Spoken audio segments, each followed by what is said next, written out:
Hi, my name's Ken Burgener, B-U-R-G-E-N-E-R, and I rode out the hurricane on Rabbit Road, and I experienced a lot of different wind, and I was in the second story. All my windows are hurricane proof, so I was able to see out, except when you have 150 mile an hour wind, it's hard to see anything because the rain is going sideways.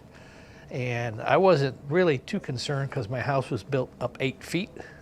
And I was the luckiest guy on Sanibel because all my stuff made it through the hurricane. We had about 3.5, 4 inches of water in our house, which is just enough to screw everything up. We had replaced all our baseboards, but on the whole island, I'm sure I am and my wife are the luckiest people, because when we built up 8 feet on a stem wall, and our builder had questioned our decision to build that high. I said, no, you're on a barrier island. We didn't want to do the stilt thing, so they put us up that high, and I wish it had gone up another 6 inches. I was in the one bedroom, I looked out the window, and I saw a big puddle. I said, oh, that's a big puddle out there. And I realized, it's not the puddle, that's the ocean. I said, now I own oceanfront property. After about 3-4 seconds later, I realized I didn't own oceanfront property, I owned ocean bottom property. So it was a real mess. I was alone. My wife was in Africa on a tour. I had, of course, had no communication with her at all.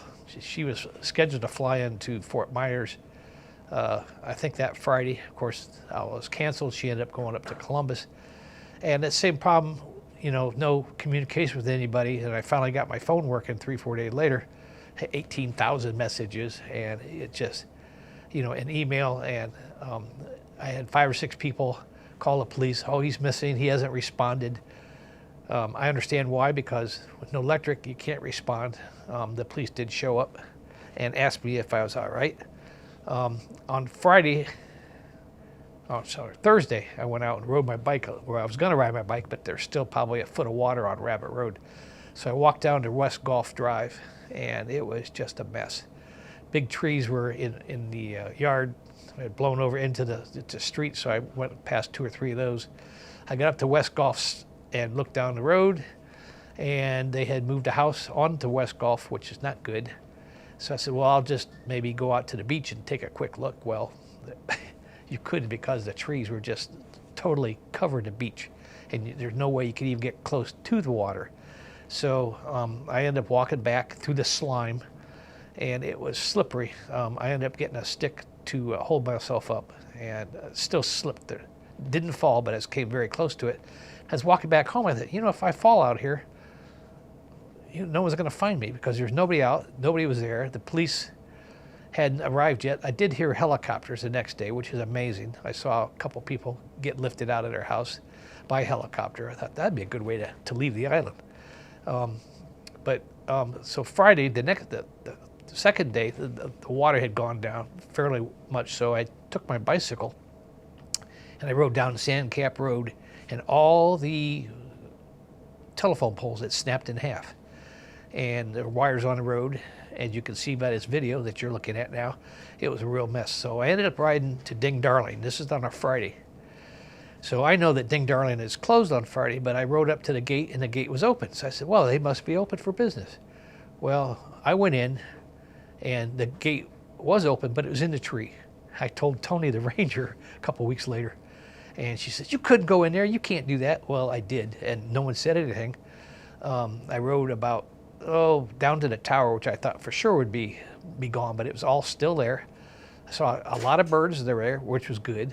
And speaking of wildlife, I had put some meat and stuff out on my table that survived the hurricane, with some fruit and stuff for the crows and things like that. And not a single fly, mosquito, or no-see-em were on Sanibel for the next 3 days, which was fantastic. So if there's any way we could schedule maybe a quick blow to blow all the no-see-ems away, that'd be great. They are back with a vengeance.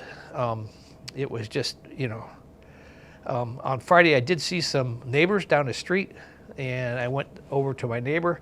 I call her the crazy cat lady because she has 6,000 cats.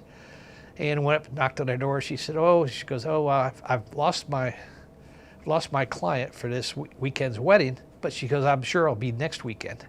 And I said, do you have any idea? You're not going to be doing anything on this island for a year.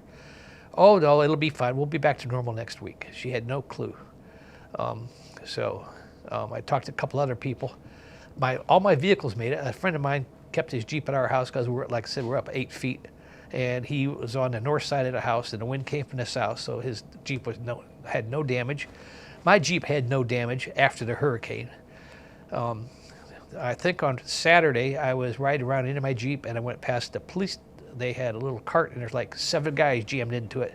And I said, just threw the keys to the cops. I said, here, take my Jeep. Oh, thanks. Well, we can really use it. I said, okay, just bring it back in a couple weeks or whatever you want to do with it. They said, okay. Well, they ended up giving it to search and rescue. This is the story I got. Well, the search and rescue people trashed it. You can see the damage on my tire. The 4-wheel drive was broken, so I got my Jeep back after a month or two, and it was trashed. But that's okay because the insurance picked up most of it. But I was glad to do it because they needed it a lot worse than I did.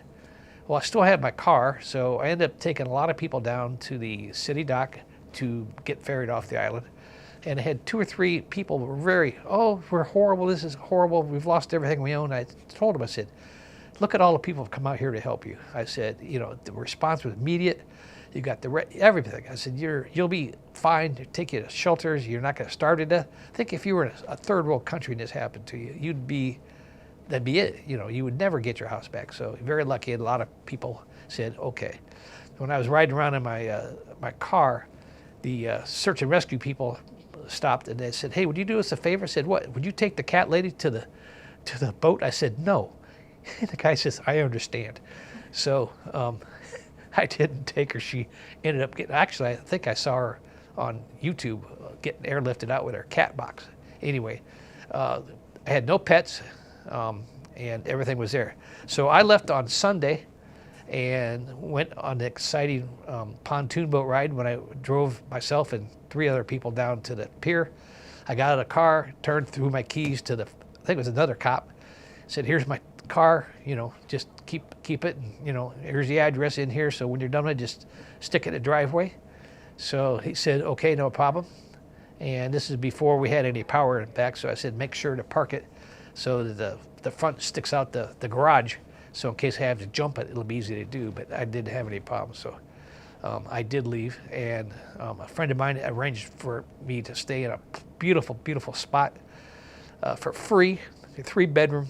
It was in a housing addition. It had a hot tub and a pool. And the day we showed up is when the electric came back on. We had internet, and we had TV. And my friend who just had come back from Africa with my wife Linda, who was in Columbus, she flew into Fort Lauderdale. Her and her husband, the guy I kept the Jeep for, we're sitting there and we noticed that the chairs didn't recline, so we got all upset. So, we'll have to find a better place. But it worked out spectacular. So of course, and also the best part, there was a car in the garage for me because all my vehicles are still on Sanibel. It was just a spectacular thing. The reason I didn't leave is because I'd been through a couple hurricanes before. I had left during Ian. And, when you get the weather girls or weather men that go, oh, we're gonna, it's gonna be horrible. I don't tend to believe them because I know a lot of people get ready for the storm and then, nothing happens and they sensationalize everything.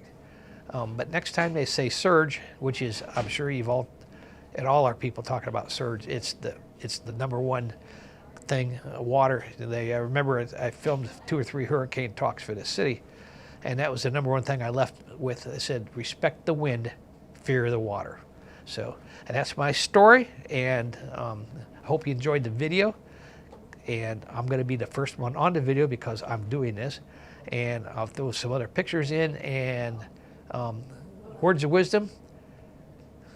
If you have a good house, I was never worried about my house, and I was there to help out, and I think everyone did. And come back to Sanibel next year. We should be back semi-normal, maybe 2-3 years. But and thanks to the governor for building the bridge. That was the lifesaver. Fantastic. All right, that's it. Cut.